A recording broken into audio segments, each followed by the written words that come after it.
Bonjour et bienvenue. Aujourd'hui, présentation du Spyderco Rock Jumper. Mais avant toute chose, comme d'habitude, n'oubliez pas de vous abonner à la chaîne et d'aller faire un petit tour sur favra.com. Il y a eu plein de nouveautés dernièrement. Donc, ce Rock Jumper, qu'est-ce donc? C'est un couteau sorti dans le catalogue Spyderco il y a 2-3 ans, quelque chose comme ça, et qui est déjà en fin de vie. Voilà, malheureusement, il n'aura pas fait long. Par contre, il a un remplaçant qui s'appelle le Leaf Jumper, avec une lame qui n'est pas droite comme lui, mais beaucoup plus traditionnelle, en forme de feuille, justement. Mais on n'est pas là pour parler de l'autre, mais pour parler de lui. Et du coup, qu'est-ce qu'on peut en dire de lui? Il a un prix public de 131 $, un prix constaté de 124 € chez Knife & Tools, de 115 francs chez Telknife. Il a une longueur fermée de 113 mm, une longueur ouverte de 190 mm, donc 190 mm, une longueur de lame de 78 mm, 78 mm, une longueur de tranchant, avec son bon tranchant droit de 72 mm, donc 72 mm, une épaisseur de lame de 3 mm, une finesse de tranchant de 0,6 mm. Attention, finesse de tranchant, c'est moi qui la calcule là avec mon Piagolis, c'est pas une science exacte. Sur sa belle mouture plate et son acier VG10 traditionnel des constructions japonaises de Spyderco. Il a une épaisseur de manche de 10,7 mm, manche en FRN, classique, efficace, enfin cheap mais efficace, comme on connaît sur la plupart des fabrications japonaises, encore une fois, de Spyderco. Il a un clip tout nul, comme d'habitude, ici, pas profond, qui peut être mis aux 4 coins. Ça peut être positif pour certains. Il a un système d'ouverture, évidemment, avec le trou Spyderco traditionnel. Il a un système de blocage par lockback. Il a un système de pivot qui n'est pas annoncé, mais ça doit être des rondelles en bronze. Un poids de 85 grammes. Il est fabriqué, comme je l'ai dit, au Japon. Donc on est habitué à la relative qualité de ces couteaux. C'est bien fait, il n'y a rien à dire. C'est fabriqué de manière très sérieuse. Dans ces petits plus, moi, c'est la prise en main. Elle est vraiment excellente. D'ailleurs, ces manches FRN un petit peu plus haut, il y a sur certains Spyderco récents. C'est vraiment sympa, vraiment la prise en main fabuleuse.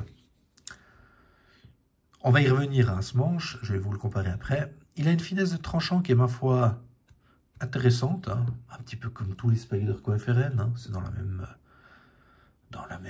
idée, on va dire.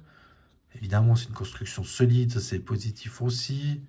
Voilà, il y a toutes les qualités et les défauts d'un Spyderco FRN en VG10 japonais, voilà. On va pas vous réinventer la roue, Vous connaissez certainement les qualités et les défauts. Si vous en avez eu en main, dites-vous, c'est la même chose. Ensuite, dans les points un petit peu mitigés, on va dire, la lame droite. Alors certains apprécient, moi j'aime bien, mais c'est vrai que pour certains travaux, c'est peut-être pas le plus optimal, on est absolument d'accord. Ensuite, l'encombrement, entre guillemets, par rapport à la taille de lame, j'entends ça. On a 72 mm de tranchant utile. C'est quand même un couteau assez encombrant. On va le comparer après, vous verrez. Et puis dans les moins, en fait, pas grand-chose à dire. Mis à part le FRN. Mais bon, ça on le sait en l'achetant. C'est pas forcément un défaut. C'est juste que c'est pas très, comment dire, pour un couteau à 130 balles, ouais, on pourrait avoir mieux, quoi, comme matière.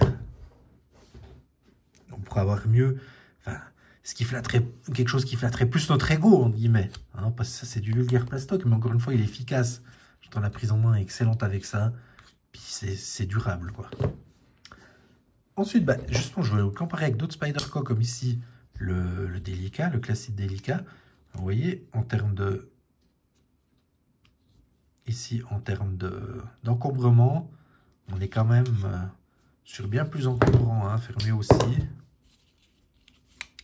Après, le Delica, on dirait, bon, il y a quand même une taille de tranchant bien plus important dessus. Mais si on le compare par exemple à un Andela ici, donc qui est sensiblement pareil, sensiblement j'ai bien dit, eh bien on voit que l'encombrement est aussi gros.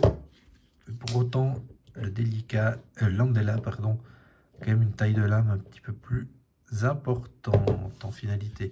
Mais l'Andela, qui est un des derniers nés de ces Spyderco traditionnels, qui est aussi sorti il n'y a pas beaucoup d'années, lui aussi il a déjà un manche assez haut. Il a déjà un manche assez haut, comme on peut le voir ici, ce qui le rend assez agréable. Après là, ils ont fait comme un petit ventre en plus sur celui-là, qui est encore mieux, ce qu'on n'avait pas sur ceux-là. Ce qui n'empêche pas que la prise de main est bonne aussi, mais elle est encore meilleure là. Sur les traditionnels, là on est avec l'Andorra, on a des manches plus fins. L'autre partie, ça prend aussi un petit peu moins de place, mais vous voyez, regardez ici, on avait le récent aussi stretch de XL, qui a aussi ce genre de petit ventre là, à la prise en main, qui est ma foi bien agréable. Bon, le stretch, c'est plus le concurrent entre guillemets interne de l'Andorra, mais voilà, c'était pour vous illustrer cette hauteur de manche qui est intéressante sur le Rock Jumper. Puis à mon avis, en Lift Jumper, il doit être très sympa. Après, il faudrait y trouver la pertinence par rapport à un Andela en fait. Puis ça, à part en les ayant les deux en main, c'est difficile de vous dire comme ça. Il faut voir la lame finale sur Lift Jumper. Maintenant, on passe au comparatif.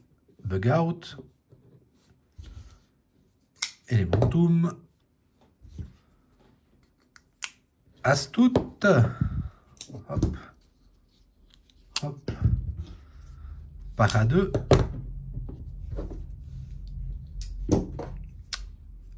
Para 3. Ici un para 3 intéressant peut-être. Para 3 aussi, il a une espèce de petit bidon. Para 3 qui a une excellente ergonomie. Voilà, pour vous comparer vraiment. Hop. On s'y perd un peu chez Spyderco, il y a tellement de modèles. Hop, que c'est peut-être bien. Voilà que je vous illustre un petit peu. Opinel, Kiana. Ensuite, petit 91 mm Victorinox et 111 mm Victorinox. Et on a déjà fait le tour de ce petit Rock Jumper. Alors, il est sympa. Après, je pense, alors, si vous n'êtes pas un fan des tranchants droits, je pense à la version Lift Jumper, qui est sortie l'année dernière, sera plus appropriée. À la prochaine!